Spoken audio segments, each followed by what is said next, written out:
Mes chers amis, bonsoir. Je vais vous parler aujourd'hui de la République de l'illusion. Parce que depuis quelques jours, il y a un président d'une République de l'illusion qui est sorti dans sa monstruation habituelle pour rassurer le peuple avec des chiffres imaginaires et avec des exploits de Don Quichotte.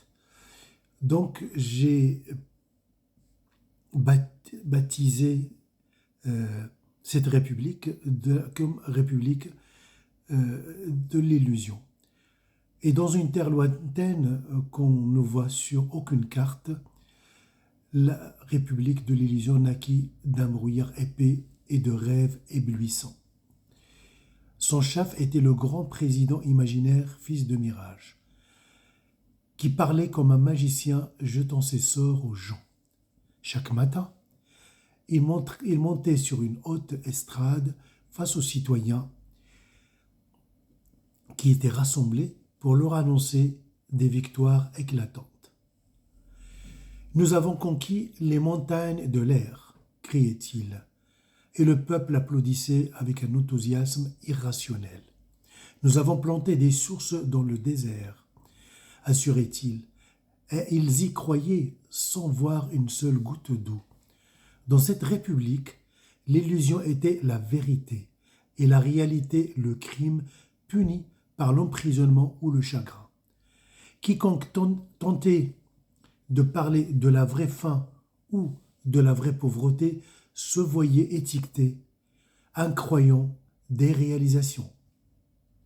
Ceux qui dénonçaient l'échec disparaissaient la nuit comme s'il n'avait jamais existé. On racontait qu'un homme qui prononça une seule parole de vérité fut englouti par la terre en un instant. Les gens faisaient de longues files pour écouter les discours du président comme s'il s'agissait de célébrations festives. Des discours interminables sur une nouvelle prouesse. Nous avons bâti un palais de vent et nous avons planté un second soleil dans le ciel. Et le monde entier a reconnu la grandeur de notre pays. Ça nous rappelle exactement les phrases qui étaient prononcées par l'illusionniste, le président de la République de l'illusion. Le monde entier a reconnu la grandeur de notre pays. Pendant ce temps, la réalité montrait tout le contraire. Pas de palais, pas de soleil, personne pour les reconnaître. Pourtant, les visages souriaient et applaudissaient comme s'ils voyaient la lumière dans l'illusion. Chaque soir, on hissait les drapeaux, ou des drapeaux, scintillant, et on allumait des feux sur les places, célébrant une autre victoire illusoire. Le temps passa et les gens crurent que l'illusion était la vérité et que la vérité était un péché. Jusqu'au jour où quelqu'un murmura au marché « Et si tout cela n'était que fiction ?» Ce mot tomba comme une pierre dans un lac tranquille, formant des tourbillons dans des cœurs qu'on n'avait jamais vus auparavant. Alors la République commença à vaciller et peut-être, juste peut-être, une nouvelle réalité naîtra des cendres de l'illusion.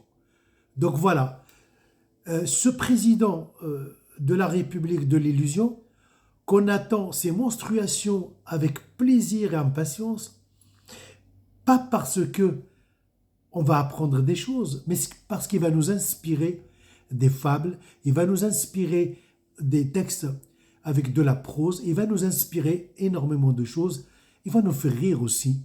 Et heureusement qu'il est là. Parce que cette république hors du temps, hors de la géographie, hors de la réalité, elle existe, elle est juste à l'est du Maroc. Et on a le plaisir d'avoir cette république auprès de nous parce qu'on a des chiffres extraordinaires. Des chiffres extraordinaires. Tenez-vous bien, à l'international et aux Nations Unies, à l'Assemblée générale des Nations Unies, il y a 2 ans, ce président de la République de l'illusion, il a dit qu'il va traiter 1,3 milliard 300 millions et quelques mètres cubes d'eau par jour.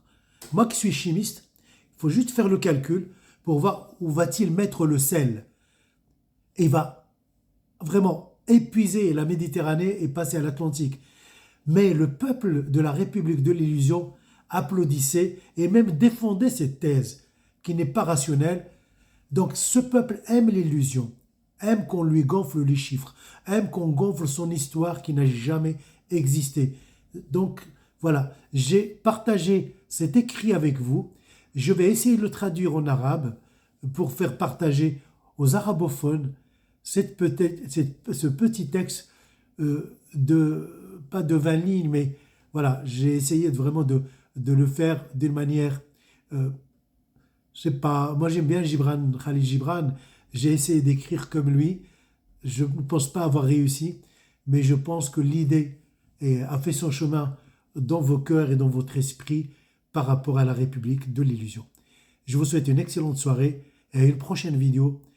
Inch'Allah. Au revoir.